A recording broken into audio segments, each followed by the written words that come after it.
Ce 8 mai ne ressemble pas à un 8 mai. Il n'a pas le goût d'un jour de fête. Aujourd'hui, nous ne pouvons pas nous assembler en nombre devant les monuments de nos villes, sur les places de nos villages, pour nous souvenir ensemble de notre histoire. Malgré tout, la nation se retrouve par la pensée et les mille liens que notre mémoire commune tisse entre chacun de nous. Cette étoffe des peuples que nous agitons en ce jour dans un hommage silencieux. C'est dans l'intimité de nos foyers, en pavoisant nos balcons et nos fenêtres, que nous convoquons cette année le souvenir glorieux de ceux qui ont risqué leur vie pour vaincre le fléau du nazisme et reconquérir notre liberté. C'était il y a 75 ans. Notre continent refermait grâce à eux le chapitre le plus sombre de son histoire, 5 années d'horreur, de douleur, de terreur. Pour notre pays, ce combat avait commencé dès septembre 1939. Au printemps 1940, il y a 80 ans, la vague ennemie avait déferlé sur les frontières du Nord-Est et la digue de notre armée n'avait pas tenu. Nos soldats pourtant s'étaient illustrés à de nombreuses reprises.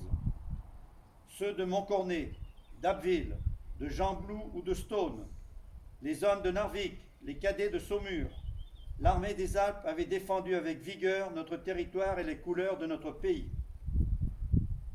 Ils sont ceux de 40, leur courage ne doit pas être oublié. Dans le crépuscule de cette étrange défaite, ils allumèrent des flambeaux. Leur éclat était un acte de foi et au cœur de l'effondrement, ils faisaient poindre la promesse du 8 mai 1945.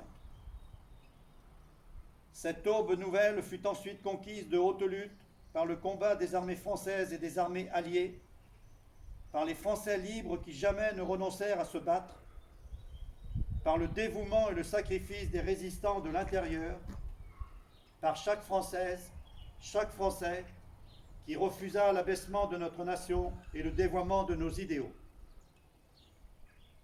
La grande alliance de ces courages permit au général de Gaulle d'asseoir la France à la table des vainqueurs. La dignité maintenue, l'adversité surmontée, la liberté reconquise, le bonheur retrouvé, nous les devons à tous ces combattants, à tous ces résistants. À ces héros, la nation exprime son indéfectible gratitude et sa reconnaissance éternelle. Le 8 mai 1945, c'est une joie bouleversée qui s'empara des peuples. Les drapeaux ornaient les fenêtres, mais tant d'hommes étaient morts, tant de vies étaient brisées, tant de villes étaient ruinées. À la liesse succéda la tristesse et la désolation. Avec le retour des déportés, les peuples découvrirent bientôt la barbarie nazie dans toute son horreur. Rien, plus jamais ne fut comme avant. La fragilité révélée de nos vies et de nos civilisations nous les rendit plus précieuses encore. Au bout de cette longue nuit qui avait traversé le monde, il fallait que l'humanité relevât la tête.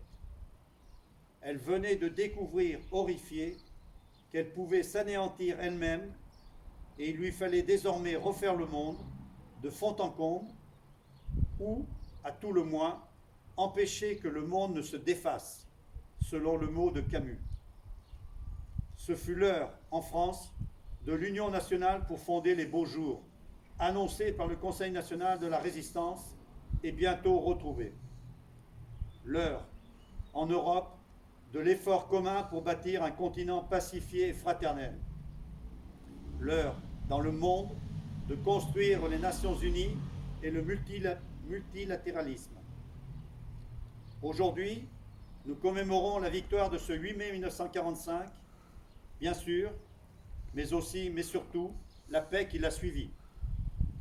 C'est elle la plus grande victoire du 8 mai, notre plus beau triomphe, notre combat à tous, 75 ans plus tard. Vive la République, vive la France. Emmanuel Macron.